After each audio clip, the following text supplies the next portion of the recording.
नमस्कार, मी स्वामी षडाक्षरी। आज आपण बघत आहोत केमिकल रिॲक्शन्स, अल्किल हलाईच्या केमिकल रिॲक्शन। आणि ज्या प्रकारच्या रिॲक्शन्स आपण या ठिकाणी बघतोय त्या सगळ्या रिॲक्शन्स एकाच प्रकारच्या, त्या म्हणजे न्यूक्लियोफिलिक सबस्टिट्यूशन रिॲक्शन।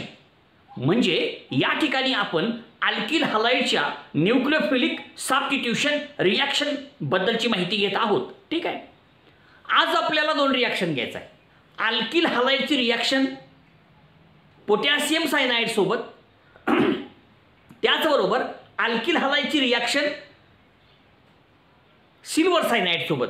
अशा दोन रिॲक्शन्स आपल्याला घ्यायचं आहे। पोटॅशियम सायनाइड सोबत रिॲक्शन, सिल्वर सायनाइड सोबत रिॲक्शन। पोटॅशियम सायनाइड आणि सिल्वर सायनाइड अशा दोन रिॲक्शन्स आहेत। अल्किल हलाईची अभिक्रिया पोटॅशियम सायनाइड त्याचबरोबर सिल्वर सायनाइड सोबत करणे। आणि तुम्हाला माहित आहे ह्या सगळ्या रिॲक्शन्स कशा प्रकारचे आहेत? Nucleophilic substitution reaction. म्हणजे या सगळ्या अभिक्रियेमध्ये काय होतंय, अल्किल हलाइड मधला हॅलोजनचा आयटम हा न्यूक्लियोफाइल रिप्लेस होतो। हॅलोजन को हटाओ, न्यूक्लियोफाइल को लगाओ, इसको लगा डाला तो रिॲक्शन जिंगाला। खलास खलास खलास। मात्र रिॲक्शन कशी होते? ओके, आता याच्यामधला न्यूक्लियोफाइल कोण आहे? आता बघा, आपल्याला दोन घ्यायचे, एक घ्यायचा केसीएन आणि दुसरा घ्यायचा एजीसीएन। ऐका नीट, कन्सेप्ट फार सोपा आहे, फक्त लक्षात घ्या। बाबांनो, तुम्ही काय करताय? अल्किल हलाईडची रिॲक्शन पोटॅशियम सायनाइड सोबत करताय, त्याचबरोबर सिल्वर सायनाइड सोबत करताय। मग याच्यामधला न्यूक्लियोफाइल कोण आहे? सीएन आहे।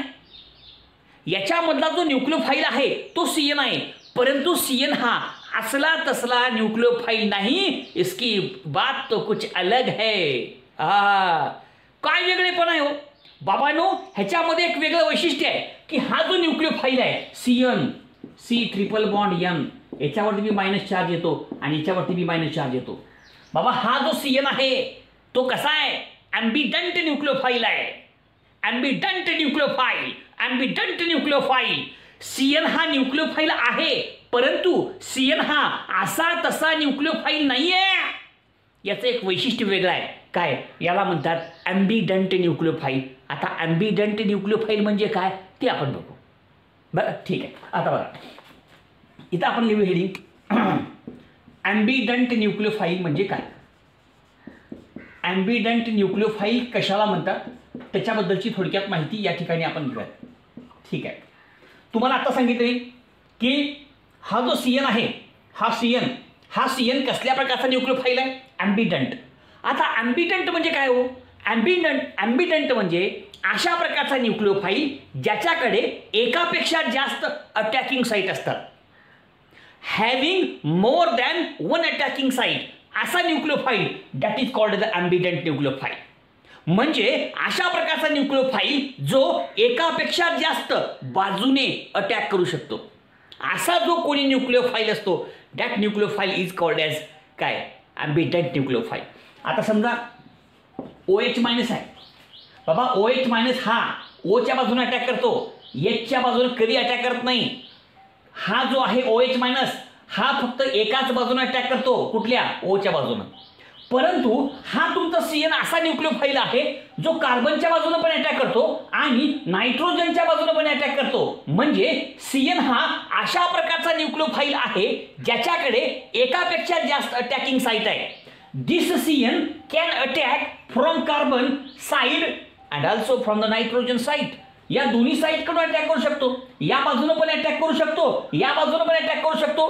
म्हणजे दोन अटॅकिंग साइट आहेत। अरे बाबा, अशा प्रकारचा न्यूक्लियोफाइल त्याच्याकडे दोन किंवा दोनपेक्षा जास्त अटॅकिंग साइट आहेत, अशा प्रकारच्या न्यूक्लियोफाइलला म्हणायचं एम्बिडंट न्यूक्लियोफाइल। सीएन हा एम्बिडंट न्यूक्लियोफाइल आहे कारण या सीएन कडे एकापेक्षा जास्त अटॅकिंग साइट आहेत, दोन अटॅकिंग साइट आहेत। एक कार्बनच्या बाजूने अटॅक करतो, दुसरी बाजू नायट्रोजनच्या बाजूने अटॅक करतो, म्हणून हा एम्बिडंट न्यूक्लियोफाइल आहे। हे वाक्य पहिल्यांदा आपण लक्षात घ्यायचं आहे। आणि कोणत्या बाजूने अटॅक करणार हे कशावरती अवलंबून आहे? तो कंपाऊंड कोणता आहे, कळालं का?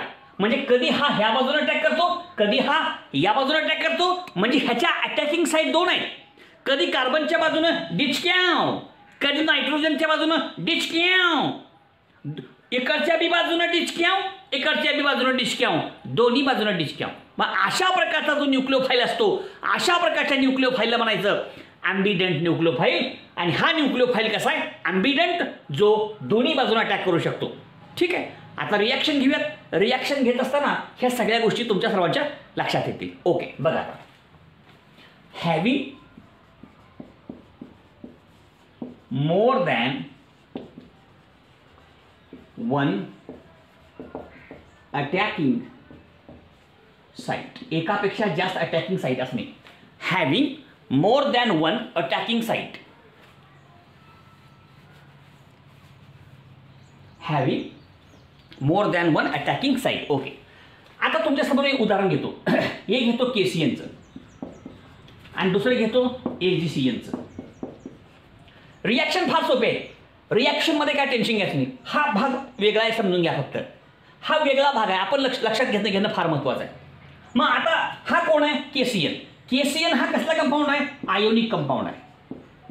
आणि एजीसीएन हा कसला आहे? कोव्हॅलेंट कंपाऊंड आहे. ऐका बरं का, नीट ऐका. केसीएन हा आयोनिक कंपाऊंड आहे, एजीसीएन हा कोव्हॅलेंट कंपाऊंड आहे. म्हणजे ह्याच्यामधला बॉन्ड कोव्हॅलेंट आहे आणि ह्या दोघांमधला बॉन्ड आयोनिक आहे. या कंपाऊंडमध्ये बॉन्ड कोणत्या प्रकारचा आहे? याच्यामध्ये आयोनिक बॉन्ड आहे म्हणून हा आयोनिक कंपाऊंड, ह्याच्यामध्ये कोव्हॅलेंट बॉन्ड आहे म्हणून कोव्हॅलेंट कंपाऊंड. आणि हा आयोनिक कंपाऊंड असल्यामुळे काय होतं? ह्याचं डिसोसिएशन होतं लगेच. म्हणजे के प्लस होतो आणि सीएन मायनस होतो. लिहू का असं? हे CN minus, C triple bond N. आता के प्लस वेगळा झाला ना. हा आयोनिक कंपाऊंड असल्यामुळं ह्याचं डिसोसिएशन होतं आणि के प्लस सीएन मायनस वेगवेगळे होतात. आता हा सी आणि एन दोन्ही बाजूने मोकळा आहे. कार्बनच्या बाजूने पण मोकळा आहे, नायट्रोजनच्या बाजूने पण मोकळा आहे. नायट्रोजनच्या बाजूने पण अटॅक करू शकतो आणि कार्बनच्या बाजूने पण अटॅक करू शकतो. बघा, के सीएन मधला जो सीएन आहे तो दोन्ही बाजूने अटॅक करू शकतो. कारण कार्बनची बाजू पण मोकळी आहे, कारण के निघून गेले, आणि एनची बाजू पण मोकळी आहे. म्हणजे दोन्ही बी बाजू कशा आहेत? मोकळे आहेत, फ्री आहेत. त्याच्यामुळं सीएन हा कार्बनच्या बाजूने पण अटॅक करू शकतो आणि नायट्रोजनच्या बाजूने पण अटॅक करू शकतो. मग आता ह्या दोन बाजूपैकी तो कोणत्या बाजूने अटॅक करेल? बघा आता बघा. समजा हा कार्बन आहे, ठीक आहे. ह्याच्यावरती चार्ज पॉझिटिव्ह आहे, ह्याच्यावरती चार्ज पॉझिटिव्ह आहे समजा. आता हा आपला सी ट्रिपल बॉन्ड एन, हे निगेटिव्ह बाजू, ही निगेटिव्ह बाजू. बघा, कार्बनच्या बाजूने पण अटॅक करू शकतो आणि नायट्रोजनच्या बाजूने पण अटॅक करू शकतो. जर कार्बनच्या बाजूने अटॅक केला तर काय तयार होईल? सीएन तयार होईल, सायनाइड. जर हा कार्बनच्या बाजूने अटॅक केला, तर त्या ठिकाणी तयार होणारा जो प्रोडक्ट आहे तो कोणता तयार होईल हे आपण त्या ठिकाणी लक्षात घेणं फार महत्त्वाचं आहे. सर्वांना दिसत नाही वाटते? ओके, थांबा एक मिनिट.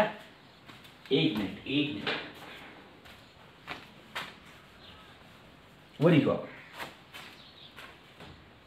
समजा हा सीएन सीच्या बाजूने अटॅक केला, इथे लिहू का किंवा इथे लिहू, ह्या बाजूला. हा का तयार होईल सांगा? हे कार्बन, इथं आला सीएन, तयार झाला सायनाइड. झालं. म्हणजे सीएन जर कार्बनच्या बाजूने अटॅक केला तर त्या ठिकाणी सायनाइड तयार होईल. परंतु हा सीएन जर एनच्या बाजूने अटॅक केला, इथं पुढे घेऊ आपण, एनच्या बाजूने अटॅक केला तर काय तयार होईल? एनसी म्हणजे आयसोसायनाइड. बघा बाबांनो, सीएन हा दोन्ही बाजूने अटॅक करू शकतो. सीएन जो आहे तो दोन्ही बाजूने अटॅक करतो. जर सीएन सीच्या बाजूने अटॅक केला तर सायनाइड तयार होईल, एनच्या बाजूने अटॅक केला आयसोसायनाइड तयार होईल. परंतु ह्याच्यामध्ये कुठला बॉन्ड तयार झाला? सीसी बॉन्ड तयार झाला. ह्याच्यामध्ये कुठला बॉन्ड तयार झाला? CN bond. मग आता काय करा, ह्या दोन बॉन्डपैकी कुठला बॉन्ड स्ट्रॉंग आहे बघा. सीसी बॉन्ड स्ट्रॉंग आहे, सीसी बॉन्ड स्ट्रॉंग आहे का सीएन बॉन्ड स्ट्रॉंग आहे? भावानो, कार्बन कार्बन बॉन्ड हा स्ट्रॉंग असतो आणि सीएन बॉन्ड हा वीक असतो. सीसी बॉन्ड हा स्ट्रॉंग असतो. म्हणून जर तुम्ही केसीएन घेतला तर त्या ठिकाणी सायनाइड तयार होतो, आयसोसायनाइड तयार होत नाही. बघा, आपण जेव्हा केसीएन घेतो तेव्हा त्या ठिकाणी तयार होणारा प्रोडक्ट हा सायनाइड आहे आणि हा सीएन सीच्या बाजूने अटॅक करतो, एनच्या बाजूने अटॅक करू शकत नाही. कारण कार्बन कार्बन बॉन्ड हा स्ट्रॉंग होतो, सीएन बॉन्ड हा स्ट्रॉंग नसतो, वीक असतो. त्याच्यामुळं या ठिकाणी सायनाइड तयार होईल.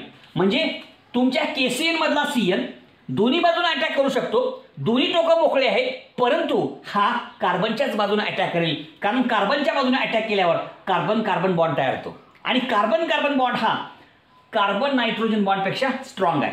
CC bond is strong, CC bond is strong, आणि म्हणून त्या ठिकाणी सायनाइड तयार होतो. हे वाक्य नीट लक्षात घ्या, हे वाक्य नीट समजून घ्या, अतिशय महत्त्वाचं वाक्य आहे.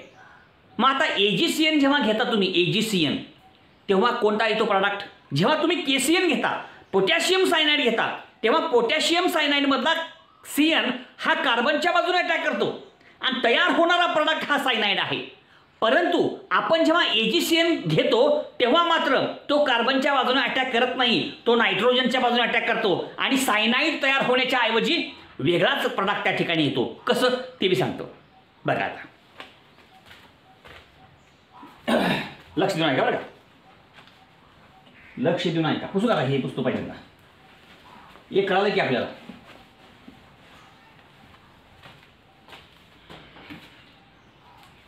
हा आता हा कोण आहे? AgCN आहे बघा. आता हा कोव्हॅलेंट आहे, त्याच्यामुळे हा बॉन्ड तुटत नाही बघा. आता इथे लिहितो परत डबल. AgCN जो आहे, आता हा कोव्हॅलेंट बॉन्ड आहे, हा तुटत नाही, म्हणजे AgCNचं डिसोसिएशन होत नाही, त्याच्यामुळे हे कार्बन रिकामं राहत नाही, हे कार्बन बांधलाय ह्याला आणि हा बॉन्ड ब्रेक होत नाही. का बरं होत नाही? कारण ह्या दोघांमधला बॉन्ड कोव्हॅलेंट आहे, स्ट्रॉंग बॉन्ड आहे. Covalent bond is strong bond आणि त्याच्यामुळे हा बॉन्ड तुटत नाही आणि त्याच्यामुळे कार्बन हा मोकळा राहत नाही. मग ह्याची मोकळी बाजू कुठली आहे? Nची, म्हणून हा Nच्या बाजूने अटॅक करतो, Cच्या बाजूने अटॅक करत नाही, कारण हा कार्बन बांधलेला आहे सिल्वरला. कार्बन आणि नायट्रोजन ह्या दोघांपैकी AgCN मधला कार्बन हा Agला जोडलेला आहे कोव्हॅलेंट बॉन्डनं, हा मोकळा होत नाही. मग नायट्रोजनचं टोक मोकळा आहे, हा ह्या बाजूने अटॅक करतो.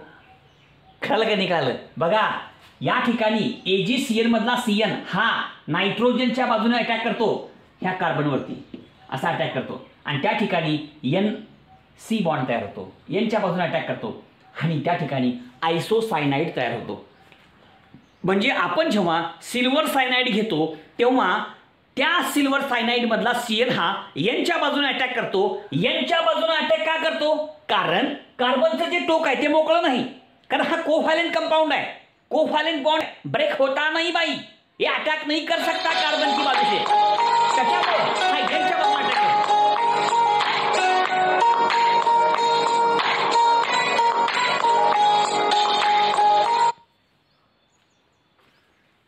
कळलं का?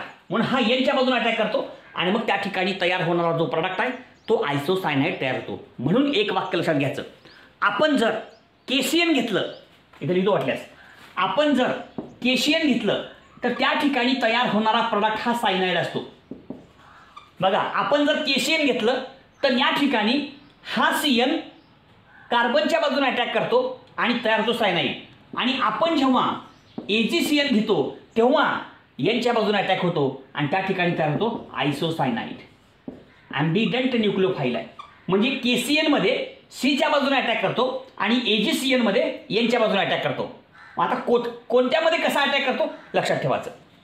जर आपण KCN घेतलं तर त्या KCN मधला सायनाइड हा कार्बनच्या बाजूने अटॅक करतो, परंतु आपण जर AgCN घेतलं तर त्याच्यामधला CN हा नायट्रोजनच्या बाजूने Nच्या बाजूने अटॅक करतो. एका ठिकाणी सायनाइड, एका ठिकाणी आयसोसायनाइड. आयसोसायनाइड झालं. आता रिॲक्शनला सुरुवात करू. काय शिकलं आपण इतक्या वेळी? एकच वाक्य शिकलं. CN हा ॲम्बिडियंट न्यूक्लिओफाइल आहे, जो दोन्ही बाजूने अटॅक करू शकतो. कार्बनच्या बाजूने पण अटॅक करू शकतो, नायट्रोजनच्या बाजूने पण अटॅक करू शकतो. कार्बनच्या बाजूने जर तो अटॅक केला तर त्या ठिकाणी सायनाइड तयार होतो आणि जर तो Nच्या बाजूने अटॅक केला तर आयसोसायनाइड तयार होतो. तुम्ही जेव्हा KCN घेता तेव्हा तो कार्बनच्या बाजूने अटॅक करेल, त्या ठिकाणी तयार होणारा प्रॉडक्ट हा सायनाइड असेल. आपण जर AgCN घेतलं तर तो CN Nच्या बाजूने अटॅक करेल आणि त्या ठिकाणी तयार होणारा प्रॉडक्ट हा आयसोसायनाइड असेल. बाबांनो, KCN हा आयोनिक कंपाऊंड आहे, AgCN हा कोव्हॅलेंट कंपाऊंड आहे. हे त्याच्या मागचं कारण आहे.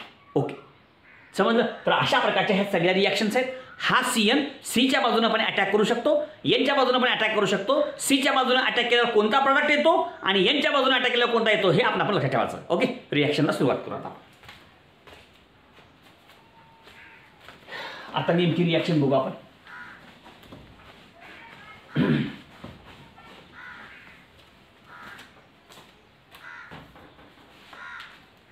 बघा पहिली रिॲक्शन आहे आपली reaction with potassium cyanide. Potassium cyanide सोबत आपण रिॲक्शन करू. ह्याचे दोन भाग K+ आणि Cn-. इथला न्यूक्लिओफाईल कोण आहे लिहू इथं. न्यूक्लिओफाईल कोण आहे. Yes nucleophile Cn-. ठीक आहे न्यूक्लिओफाईल Cn-. आता रिॲक्शन कशी होते बघा. आधी काय घ्यायचं RX म्हणजे अल्किल हलाइड. ह्याची अभिक्रिया करा KCN सोबत. हे घेतलं आपण KCN. बघा रिॲक्शन कशी होईल. आता तुम्हाला माहित आहे ह्या सगळ्या रिॲक्शन एकाच प्रकारच्या. बाबांनो ह्या सगळ्या अभिक्रिया एकाच प्रकारच्या आहेत. Nucleophilic substitution reaction. प्रत्येक रिॲक्शनमध्ये काय होणार आहे अल्किल हलाइड मधला हॅलोजनचा ॲटम हा न्यूक्लिओफाईलने रिप्लेस होणार आहे. त्याच्यामुळं हा X आहे. हॅलोजन अल्किल हलाइड मधला हॅलोजनचा ॲटम रिप्लेस करा कशानं न्यूक्लिओफाईलनं. कोण Cn. मग X गेला आणि Cn आला. मग X को हटाओ Cn को लगाओ. इसको लगा डाला तो रिॲक्शन जिंगाला रे बाबा. हो का R ला R इथं आला सायनाइड आणि प्लस KX संपलं. हे कोण आहे अल्किल हलाइड आणि तयार काय झालं सायनाइड. सायनाइड एक्झाम्पल घेऊ आपण बघा. CH3 CH2Cl plus KCN. आपण KCN घेतले की कार्बनच्या बाजूने अटॅक करा तयार होईल सायनाइड. KCN घेतला तर कार्बनच्या बाजूनच अटॅक करायचं. तयार होणारा प्रोडक्ट हा सायनाइडच असला पाहिजे. हां आता काय होईल हा अल्किल हलाइड ह्याच्यामधला हॅलोजन Cn न रिप्लेस होईल बरं का. Cl is replaced by Cn. CH3 CH2Cl आहे का. ह्याचं नाव आहे इथिल क्लोराईड. ह्याचं नाव आहे इथिल सायनाइड. Ethyl cyanide. अजून एक उदाहरण घेऊ आपण. CH3 टेकन टॉईस CHCl प्लस KCN. परत तसंच काय हो अल्किल हलाइडमधला हॅलोजन हा Cn ने रिप्लेस होतो. Cl हा Cn ने रिप्लेस झाला बस. आणि उत्तर आलं आपलं आयसोप्रोपिल सायनाइड प्लस KCl. संपलं. अशा प्रकारची रिॲक्शन आहे. अतिशय सोपी रिॲक्शन आहे. जास्त टेन्शन घ्यायची गरज नाही. थोडक्यात रिॲक्शन सांगितलेली आहे. हे झाली सायनाइडची KCN सोबत. आता KCNच्या ऐवजी आपण काय करूयात AgCN घेऊयात. आता AgCN आपण जेव्हा घेतो तेव्हा त्या ठिकाणी काय होतं ते पण बघूयात आपण. बघा आता AgCN. आता न्यूक्लिओफाईल कोण आहे बघा AgCN मध्ये. AgCN मध्ये न्यूक्लिओफाईल कोण आहे तोच न्यूक्लिओफाईल आहे. फक्त लिहा उलट NC लिहा आहे का. तुम्ही KCN घेतलात तर Cn घ्यायचं. AgCN घेतलात तर NC घ्यायचं. म्हणजे KCN घेतल्यानंतर सायनाइड आणि AgCN घेतल्यानंतर हा प्रोडक्ट तयार होतो. हे नीट लक्षात घ्या पहिल्यांदा. ओके आता बघा RX प्लस AgCN. नीट आहे का बरं का. आता काय बघा अल्किल हलाइड मधला हॅलोजनचा ॲटम हा रिप्लेस होईल Cn न. परंतु हा Cn कार्बनच्या बाजूने अटॅक करणार नाही नायट्रोजनच्या बाजूने अटॅक करेल. Cn हा ह्या बाजूने पण अटॅक करू शकतो ह्या बाजूने पण अटॅक करू शकतो. परंतु AgCN घेतल्यानंतर हा बॉन्ड तुटत नाही बाबा. हा तुमचा Cn यांच्या बाजूने अटॅक करतो आणि म्हणून हो का X निघून जाईल. त्या ठिकाणी Cn येईल आणि मग आपला प्रोडक्ट R N आधी लिहायचं आणि NC म्हणजे यांच्या बाजूने अटॅक झाला म्हणजे आधी N मग C लिहायचं प्लस AgX आणि हे आहे तुमचं अल्किल हलाइड. सिल्वर सायनाइड घेतल्यानंतर काय झालं आयसो सायनाइड तयार झालं. बघा ह्याचं एक्झाम्पल घेऊ आपण एखादं. CH3 CH2Cl प्लस AgCN बरोबर आहे. चला कशी रिॲक्शन येईल. अल्किल हलाइडमधला हॅलोजन ॲटम रिप्लेस होईल कशानं Cnनं. पण अटॅक होत असताना Cच्या बाजूने अटॅक होणार नाही यांच्या बाजूने अटॅक होईल. ॲम्बिडेंट न्यूक्लिओफाईल दोन्ही बाजूने अटॅक करतो. KCN घेतला कार्बनच्या बाजूने अटॅक करतो आणि AgCN घेतलं तर यांच्या बाजूने अटॅक करतो आणि मग CH3 CH2NC प्लस AgCl. हे असे उदाहरण आहेत. प्रत्येक रिॲक्शन तुमच्यासमोर आहे. प्रत्येक रिॲक्शन व्यवस्थित लक्षात घ्या बरं का. या ठिकाणी एक कन्सेप्ट वेगळा होता, त्याचं स्पष्टीकरण व्यवस्थितपणे तुमच्यासमोर सांगितलेलं आहे. प्रत्येक रिॲक्शन ह्या अतिशय सोप्या रिॲक्शन्स आहेत. प्रॅक्टिस केलो, सराव केलो की ह्या सगळ्या गोष्टी तुम्हाला जमून जातील. तर हा सगळा भाग सविस्तरपणे या ठिकाणी आपण त्याची चर्चा केलेली आहे. तर हा संपूर्ण भाग आपल्यासमोर आहे. लाईक करा, शेअर करा, सबस्क्राईब करा. धन्यवाद.